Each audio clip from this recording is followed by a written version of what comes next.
Mouton Noir, ça fait longtemps que je le connais parce que j'ai commencé ma carrière à la radio de Radio-Canada à Matane à la fin des années 90. Déjà, le Mouton Noir existait depuis 1995.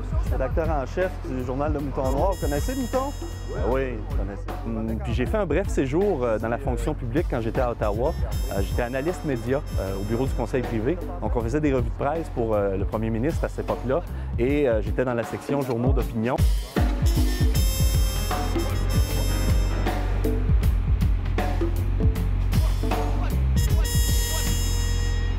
C'est un journal communautaire, on n'a pas énormément de budget, c'est toujours difficile d'avoir du financement, mais on réussit quand même 6 fois par année, donc aux 2 mois, à faire paraître 10 000 copies qu'on distribue gratuitement dans le Bas-Saint-Laurent et en Gaspésie.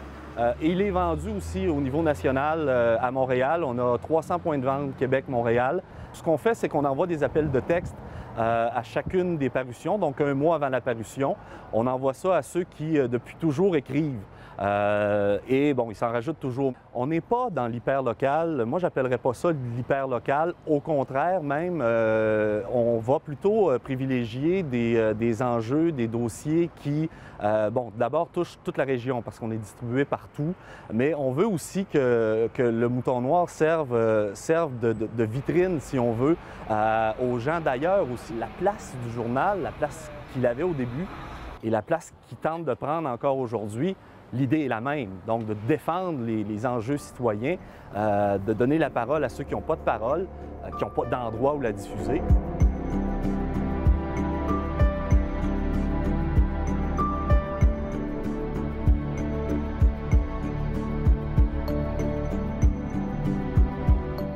Les journaux d'opinion au Québec, aussi étrange que cela puisse nous sembler aujourd'hui, il y a une histoire très, très longue et très profonde. On pense à la Minerve, on pense à des journaux comme ceux-là.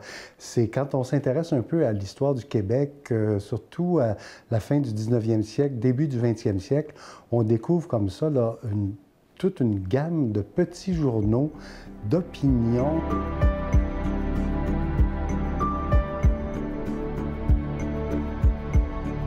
Le Mouton Noir a surgi, là, je dirais, dans une espèce de vide, ou tout au moins certainement dans le Bas-Saint-Laurent, une espèce de vide historique qu'il y avait à cette période-là précise. Et il s'est érigé finalement, justement parce qu'il y avait un vide au niveau de la possibilité d'émettre des opinions comme telles, et parce qu'à Rimouski, il y avait une situation particulière où finalement, tout ce qui touchait à la culture, tout ce qui touchait un peu aux opinions émises éventuellement par la population, tout ça, il n'y avait pas vraiment de terrain de jeu, de possibilité de terrain d'énonciation.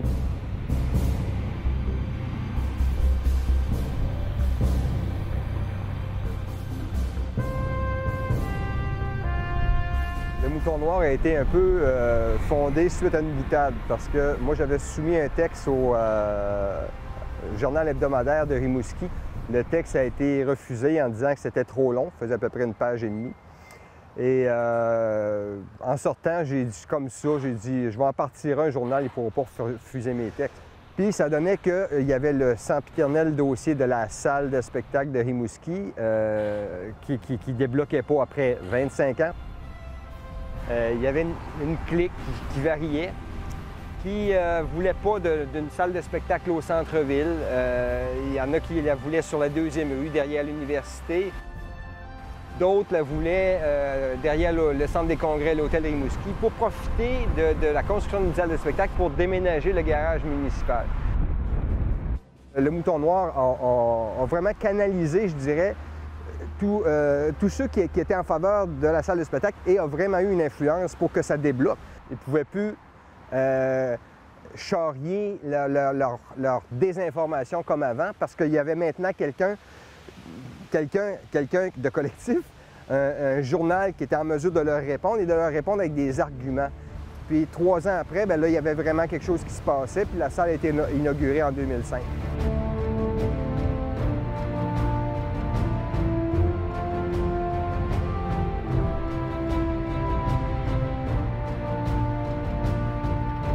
Gianpaolo, ça va?